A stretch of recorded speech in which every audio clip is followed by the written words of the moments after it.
Rural youth are the future of agriculture. Yet around the world today, young people do not see a future in agriculture, neither do they see themselves in rural environment. This brings us to the painful reality to why many African farmers are extremely poor. I'm Anthony David, aka Chidav, and today I'm going to be discussing about the reasons why major African farmers are poor. I need you to stay tuned.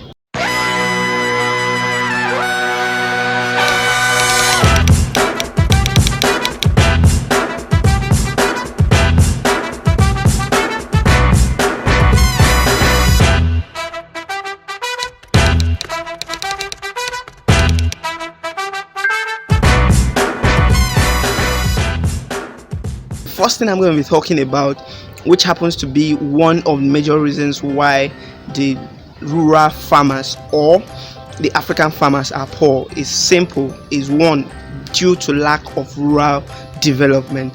Most rural areas in Africa are not developed.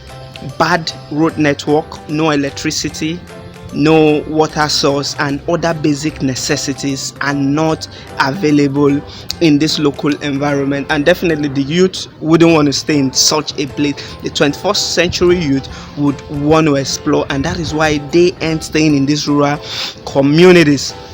Now, this is the implication of bad road network. Most of the time, the farmers are always at the mercy of their buyers.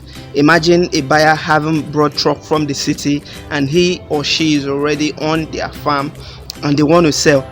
They are always at the mercy of their buyers because the road is bad. They cannot get their goods to the city, and what happens? It becomes extremely difficult for them to even sell up to their cost of production, and that means they end up making profit. And that is horrible because these farmers will never grow. They would barely even make the money they spent on the production of their crops. Again, African farming system is majorly made up of small-scale farmers who are aged and majorly illiterate. So this is a big problem because these farmers are unable to adopt new technologies. They are so fixed to what they already know that it becomes extremely difficult for you to introduce new farming methods. The youth aren't available to really take up this new farming system and introduce it to them because most youth have gone to the city for greener pastures, of course.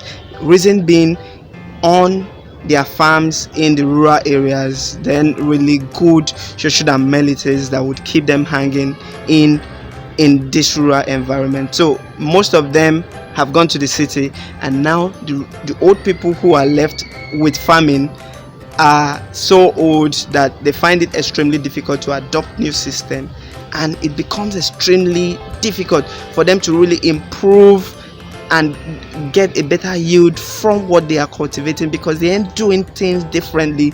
They keep doing the same old thing and they keep getting the same old result. It becomes difficult for them to adopt new farming system that would help boost their yield because they are old and they are not flexible like the youth would have been. So the youth ain't available, and the old that are available doing the farming are just so rigid and are illiterate, and it becomes extremely difficult to introduce new farming system to them.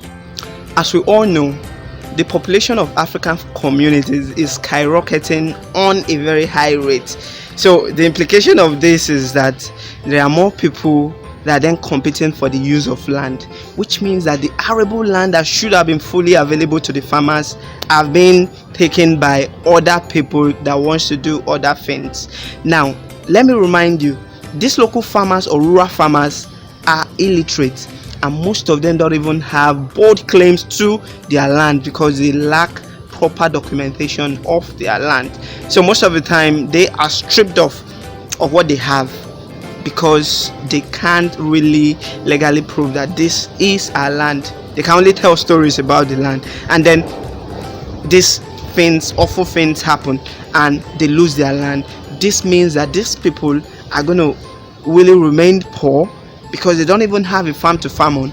Even while they farm, they couldn't really make profit from it because of these factors. It's really so painful being an African and then seeing all of this happening to the African farmers. But there is hope, because in every situation there's always a bright end.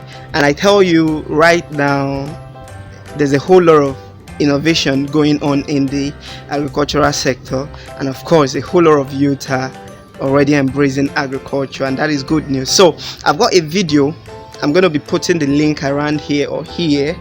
I've got a video on the answers to African agricultural problems, so I'm going to put that link, and make sure you go watch that video, because it's going to provide solution to some of this problem we have discussed in this particular video. And of course, once you see it, you are then going to implement some of the strategies that we need to put in place in order to take our agricultural sector to a more food sustainable level.